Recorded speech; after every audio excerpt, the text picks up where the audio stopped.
जय गुरु जी संगत जी। तो ये सत्संग है वो है कि कैसे एक भक्त जो थी वो गुरु जी से जुड़ी, कितने सारे उन्होंने रास्तों को पार किया, कितनी सारी चुनौतियों का सामना किया। उसके दौरान गुरु जी से जुड़ने से लेकर उससे पहले के बीच में उसके साथ क्या क्या चीज़ें हुई, क्या विश्वास किया उसने, किस पे विश्वास नहीं किया, कैसा कैसा उसने फील किया, उन सभी चीज़ों के बारे में मैं इस सत्संग में आप सभी को बताने जा रही हूँ।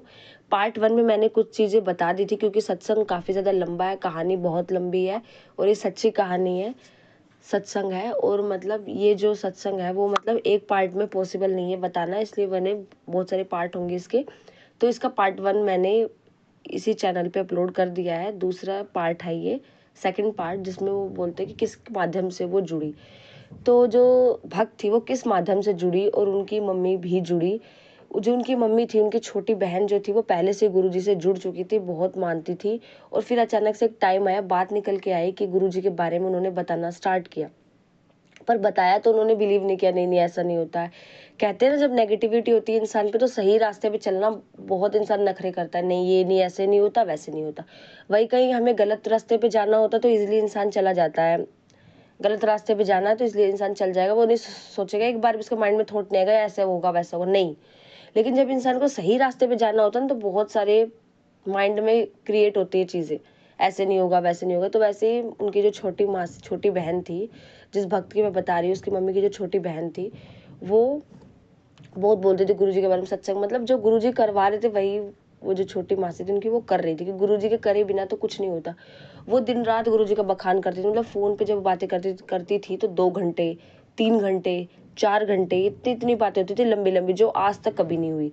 2 घंटे तो मतलब आधा एक घंटा तो हो सकती है, लेकिन 2-2, 3-3 घंटे लगातार कभी नहीं होते। जब फोन करे तब यही बात, बहुत फोन आते थे। और तब तक गुरुजी से मैं जुड़ी नहीं, वो तब तक उनके फोन आते ही रहे 2-2 घंटे तक, 3-3 घंटे तक। मतलब वो फिर फोन आना बंद हो गया, इतना ज्यादा नहीं आया फिर।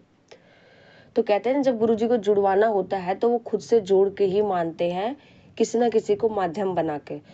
तो फिर फाइनली एक डे आया जब डिसाइड हुआ कि वो जो उनकी भक्त की, जिस मैं कहानी बता रही हूँ जिस संगत की, तो वो फाइनली एक डे आया जब उन्होंने जाने का डिसाइड किया। तो और फर्स्ट डे से ही चमत्कार होने शुरू हो गए, मतलब ज्यादा दिन की भी जरूरत नहीं पड़ी। पहले दिन वो गई, ट्रेन से गई वो, क्योंकि वो हमेशा ट्रेन से ही सफर करती थी ज्यादातर, क्योंकि मेट्रो से आदत नहीं थी कि झंझट कौन करेगा, टिकट करवाने सब इतना मतलब पता नहीं था। क्योंकि जिस चीज की हमें आदत होती है हम वही चीज करना पसंद करते हैं। नई चीज स्टार्ट करने से पहले इंसान सोचता है क्या करे, झंझट है, ये वो है, बहुत सारी चीजें सोचता है। तो उसके बाद क्या हुआ, उसके बाद बहुत सारी चीजें हुई, हुई भी नहीं भी, बहुत सारी चीजें हुई। उसके बाद वो गई ट्रेन से, पूरा दिन वो दोपहर में निकली और रात हो गई। और फिर मतलब अगर वो मेट्रो उस टाइम उनके मन में थॉट नहीं डालते गुरुजी कि नहीं मेट्रो से सफर करना सही रहेगा, ये नहीं आता, तो वो रात को घर ही नहीं आ पाती, बहुत बार 1 बज जाता रात का आते आते। पर वो 9-9:30 तक आ गई, वो निकली, मतलब गुरुजी के आश्रम में पहुंची थी वो 7 बजे। 7 बजे पहुंची थी, 1 घंटा दर्शन, मतलब 1 घंटे के अंदर अंदर वो घर आ गई 9-9:30 तक। तो फिर बहुत रिलैक्स फील हुआ उनको, कि पहले तो ऐसा होता था कि मैं भटकती रहती थी, मतलब पूरा पूरा दिन लगता था सफर करने में। इतना आराम से मैं गई, मुझे छोड़ा गया, मतलब एक ऑटो वाले भैया मिल गए थे, उन्होंने बिल्कुल मंदिर तक छोड़ा, इधर उधर भटकी नहीं वो, क्योंकि वो भी गुरुजी को मानते थे कहीं ना कहीं। तो छोड़ा। और उन्होंने तो मतलब आजकल माहौल इतना खराब है, उन्होंने तो, उनकी जो भक्त की जो मम्मी थी, उन्होंने तो ऑटो वाले पे शक कर लेते, जंगल है कैसा एरिया, क्योंकि फर्स्ट टाइम था। और आपको तो पता है बड़े मंदिर का जो एरिया एकदम गांव टाइप का है, एकदम पेड़ वगैरह, ज्यादा रास्ता नहीं, एकदम गली के अंदर से है। तो बिल्कुल वैसे ही बोल दिया। पर वो पहुंची, फिर घर आई। घर आने के बाद क्या होता है, रात होती है, फिर उनकी मम्मी गई थी दर्शन पे। जो भक्त थी, मतलब जो उनकी बेटी थी, वो नहीं गई थी। तो बेटी गई नहीं थी, तो बेटी नहीं गई थी, बेटी नहीं गई और बेटी गई नहीं। तो बेटी ना जाने के बाद क्या हुआ संगत जी, की बेटी तो गई नहीं। अब बेटी नहीं गई तो क्या हो गया, फिर बेटी नहीं जाती है वहां पे। तो बेटी नहीं गई और फिर बेटी को उसी, जिस दिन गई थी उसी रात को ड्रीम दर्शन में गुरुजी दिखाई देते हैं। और गुरुजी दिखते भी हैं तो बिल्कुल जैसे वो यंग में थे बिल्कुल वैसे दिखते हैं, पैंट शर्ट में दिखते हैं वो। और वो बोलते हैं, मतलब वहीं का कोई लोकेशन था, और वो बोलते हैं कि इधर कोई दुकान नहीं है, ये नहीं है, यहाँ पे वो नहीं है, ऐसे कुछ बोलते हैं, फिर वो चले जाते हैं। ड्रीम बस इतना ज्यादा छोटा सा, मतलब फर्स्ट टाइम ड्रीम दर्शन आता है उस स्टूडेंट को गुरुजी का, उससे पहले कभी नहीं आया। उसके बाद जर्नी होती है स्टार्ट, और फिर चैप्टर आता है जल प्रसाद पीने का। पूजा कैसे करते हैं, चाय भोग कैसे लगाते हैं। फर्स्ट टाइम फिर गुरुजी आ जाते हैं, मतलब जिस टाइम वो फर्स्ट टाइम गुरुजी के दरबार गई, उसका आई थिंक नेक्स्ट टाइम पे उनको गुरुजी का स्वरूप मिला। फिर फ्रेम बड़े मंदिर से मिला ब्लेस्ड स्वरूप, पहले दूसरे टाइम मिला, आई थिंक दूसरे टाइम पे मिला गुरुजी का स्वरूप। एक मिला, 2 घर तो क्योंकि वो रेंट पे रहते थे कुछ कंडीशंस की वजह से, और उनके जो हस्बैंड थे वो गांव वाले घर में रहते थे। तो क्या हुआ, फिर एक स्वरूप वहां पहले बार मिला, उसको फ्रेम कराया। फ्रेम करवाने के बाद आया, जब उसको लगाया गया तो फीलिंग्स क्या थी उनको मैं आपको वो बताती हूँ। तो ऐसा लगा कि पूरा घर भर गया हो, मतलब ऐसा होता है ना खालीपन इंसान की लाइफ में, वो कंप्लीटली भर गया हो। अब कंप्लीटली वो जगह भर गई, एकदम ऐसा लगा कि कितना भर गया है, कितनी खुशी है। मतलब एक फ्रेम नहीं थी वो, मतलब जान थी पूरे घर में। मतलब ऐसा फ्रेम था वो, ऐसा स्वरूप था गुरुजी का जिन्होंने पूरे घर में जान डाल दी हो। जान थी वो, जिंदगी थी, पूरे घर की जिंदगी थी उस एक इकलौते स्वरूप में। तो जैसे वो स्वरूप आया उसमें लोग इतने खुश हुए, इतनी अच्छी उनको फीलिंग्स आई, इतनी अच्छी वाइब्स आई कि मतलब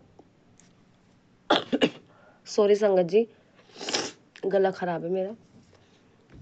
तो उसके बाद क्या हुआ कि मतलब ऐसा लगा कि जान डाल दी हो उसके अंदर, इतनी ज्यादा जान डाल दी हो। मतलब पूरी जिंदगी की जान, मतलब पूरे घर वालों की जान थी उस स्वरूप में, और वो स्वरूप था ही इसलिए।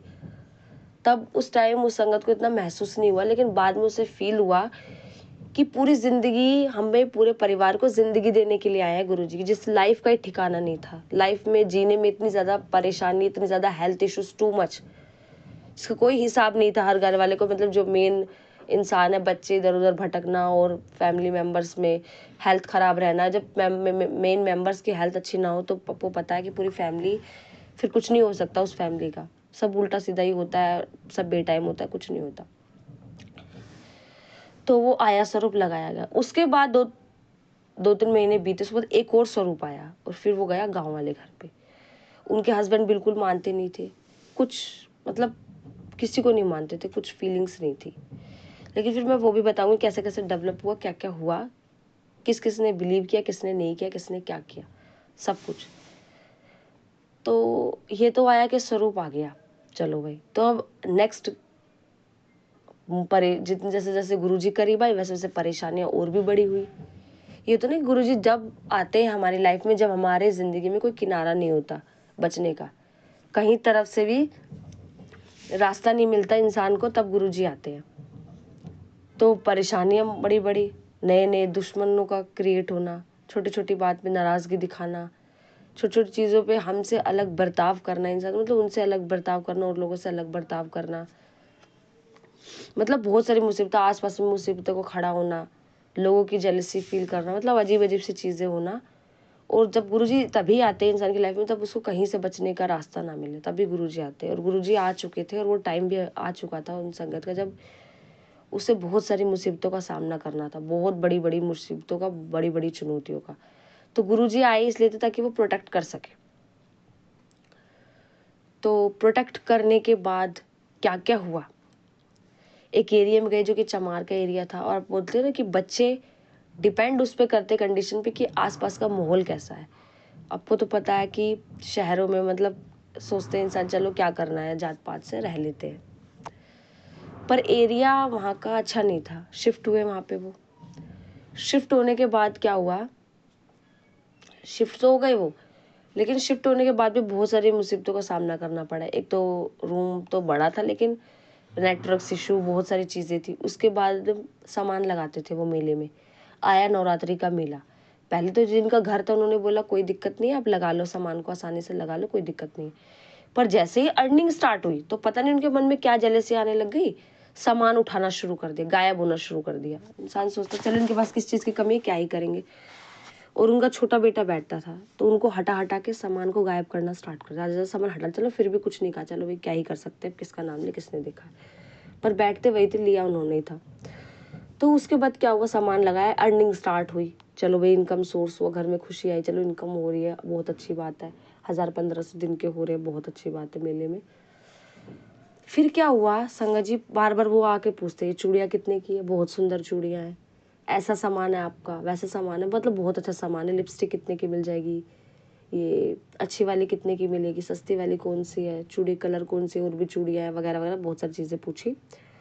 फिर क्या होता है संगत जी, बिकता है सामान, बिकता है, फिर अचानक से क्या होता है ना, सिक्का गिरना स्टार्ट हो जाता है, एक सिक्का कॉइन कभी कहीं, और जहाँ जिस एरिया में सामान लगता था उनका, वो सामान, वो जो एरिया था वो काफ़ी ज़्यादा गंदा होता था। पहले तो वो साफ रखते थे, लेकिन जैसे उन्होंने देखा कि अर्निंग हो रही है भाई इनकी, वैसे एरिया पूरा गंदा, कोई और आके लगाने लग जाता, कुछ कुछ चलो कोई और लगा ले कोई बात नहीं, लेकिन एरिया पूरा गंदा कर देते, पानी वगैरह खिंडा देते थे। आपको पता है खुले में सामान लगाना कितना ज़्यादा मुश्किल होता है अगर जगह क्लीन ना हो तो, लेकिन जानबूझे जगह को गंदा करना तो ये सही नहीं है, तो वो पूरा गंदा कर देते थे। और फिर क्या हुआ संगत जी, अचानक से चूड़ियों का बिकना बंद हो गया। सब लोग बोलते हैं अगर 100 रुपये भी किसी चूड़े का, आपको तो चूड़ा कभी 100 रुपये का तो आता नहीं, बहुत महंगी प्राइस होती है उसकी, उसका भी प्राइस अगर इंसान ने कुछ कम करके बता दिया तो वो जो इंसान सामने वाला कस्टमर है वो बोलेगा और कम करो, और वो लेगा, उठाएगा, पर उसको क्या मन में आएगा ना, उसको वापस रख देगा, उस सामान को लेगा ही नहीं लेगा। चूड़ियों का स्पेशली था कि उन्होंने लेना बंद कर दिया, और उन्हीं जिनका घर था उन्होंने भी सेम सामान लाया मार्केट से और सामान लगाना स्टार्ट हुआ, जिसके पास खुद का घर हो, गाड़ी हो, सब कुछ है, लेकिन फिर भी वो सामान लगा रहा है इंसान। और भाई वही सामान लगा रहा है जो मतलब और भी लोगों ने सामान लगा रखा था, लेकिन वो सामान उन्होंने नहीं लगाया। जो जिस कहानी बता रही, जिसकी कहानी बता रही, वही सेम सामान चूड़ियाँ वगैरह उन्होंने लगाई, और उन्होंने चूड़ियाँ लाई तो उनकी बिकना बंद हो गई और उनकी चालू होना स्टार्ट हो गई। मतलब ऐसा भी उन्होंने क्या किया होगा, और कोइन वगैरह डालते थे, टीका लगा कर, नहीं क्या क्या चीज़ें करते थे वो अजीब सी, और मुझे तो समझ नहीं आता ये सब क्या होता है, पर जो उन्होंने बताया मैं उन सब के बारे में बता रही हूँ। और चूड़ियाँ जो थी, कलरफुल चूड़ियाँ, वो बिकना बंद हो गई, सारी तैयारी हुई क्योंकि बिकना अच्छा हो रहा था, चूड़े वगैरह की पैकिंग वगैरह अच्छे से कर दी, अलग अलग वैरायटी जितना सुंदर हम दिखा सकते उतना अच्छे से उन्होंने किया। करने के बाद उन्होंने चूड़ियाँ वगैरह, लेकिन बिकना बंद हो गई चूड़ियाँ, आधी टूट रही हैं, आधी गायब हो रही है, कुछ कुछ हो रहा है सामान, मतलब चूड़ियाँ बिक नहीं रही है, बाकी सामान तो बिक रहा है लेकिन चूड़ियाँ नहीं बिक रही, बिल्कुल स्टॉप हो गया। फिर कहीं और लगाया चूड़ियों को, तब फिर उनकी नज़र पड़ी, क्योंकि मेले के आसपास ही वो रहते थे, जैसे उनको पता लग गया कि हाँ लग रही है, सामान बिकना बंद। ये चीज़ें थी, इतनी बुरी कंडीशन, तो सोचते थे भगवान किसी को क्या ही दिक्कत हो सकती है, किसी एक इंसान को दूसरे इंसान के पास सब कुछ है लेकिन फिर भी उसको दिक्कत हो रही है। तो जब वक्त बुरा होता है ना, तब इंसान ऐसे घिरा रहता है मुसीबतों से, मतलब जिसको नहीं जानता वो भी उसके लिए मुसीबतें खड़े करता है दिन। और आजकल की दुनिया ऐसी ही है संगत जी, पहले जो लोग थे वो बोलते थे, बोलकर गुस्सा निकालते, लेकिन आजकल लोग करने में बिलीव रखते हैं। उनको ना भगवान से डर लगता है ना कर्म से डर लगता है, उनको सोचते हैं बस जो हमें अच्छा लग रहा है हम वो करें, अजीब सी चीज़ें करते हैं, कुछ समझ आता नहीं है। तो फिर उन्होंने की जगह बदल दी, फिर वहाँ पे जैसे ही नज़र पड़ी उनकी सामान बिकना बंद, चूड़ियाँ फिर से बिकना बंद हो गई, स्टार्ट हुई थोड़ी बहुत, फिर बिकना बंद हो गई। 100 की चूड़ियाँ तो उनको 50 में भी दोगे तो भी मुंह बनाएंगे, नहीं नहीं इतने की नहीं आती, ये तो इतने की आती है, ऐसे करना, मतलब अजीब सा। उसके बाद क्या हुआ, घर पे घर बदले, उस एरिया से निकलने के लिए बहुत सारे घर बदले, पूरा साल ऐसा व्यस्त व्यस्त हो गया उनका, क्योंकि घर 2-3 बार बदलना पड़ गया, और शिफ्ट करना कितना हार्ड होता है, तो 2-3 घर भी बदलना पड़ गया। फिर उसके बाद वो अच्छी लोकेलिटी में आई, फिर वहाँ कोई और मिल गया, मतलब नेगेटिविटी ऐसे पीछे पीछे पीछे पीछे चल रही थी उनके, ऐसे पता नहीं कौन रिश्तेदार हो उनका, पीछा ही नहीं छूट रहा था। लेकिन गुरुजी ने भी अपना पहरा बढ़ाया, संभाला उस पूरे परिवार को, उनको ज़िंदगी दी, हेल्थ दी, खुशी दी, और इतनी सारी नेगेटिविटी में जीने का भी हौसला दिया कि कोई बात नहीं, ये है तो है लेकिन मैं भी तुम्हारे साथ हूँ, चिंता मत करो, इनका कुछ नहीं होने वाला, चाहे कुछ भी कर ले कुछ नहीं होगा।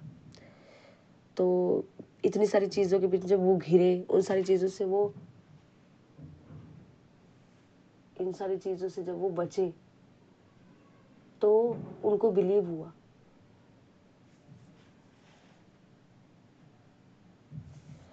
तो उनको बिलीव हुआ कि हाँ भाई गुरुजी है, हमें प्रोटेक्ट करेंगे, हमें बचाएंगे, चाहे कितने भी सारे मुसीबत हो, चाहे कितने भी हमारे दुश्मन क्यों ना हो, गुरुजी हमें बचा लेंगे। तो ऐसे उनका बिलीफ स्ट्रोंग हुआ, डे बाय डे स्ट्रोंग हुआ, जो नहीं मानते थे वो भी माने। अब संगत जी सत्संग लंबा हो रहा है, तो मैं आपको नेक्स्ट पार्ट में आगे की कहानी को बताऊंगी। तब तक के लिए मेरे चैनल पे बने रहिए, फॉलो करते रहिए और देखते रहिए कि आगे उनकी लाइफ में क्या हुआ। जय गुरु जी।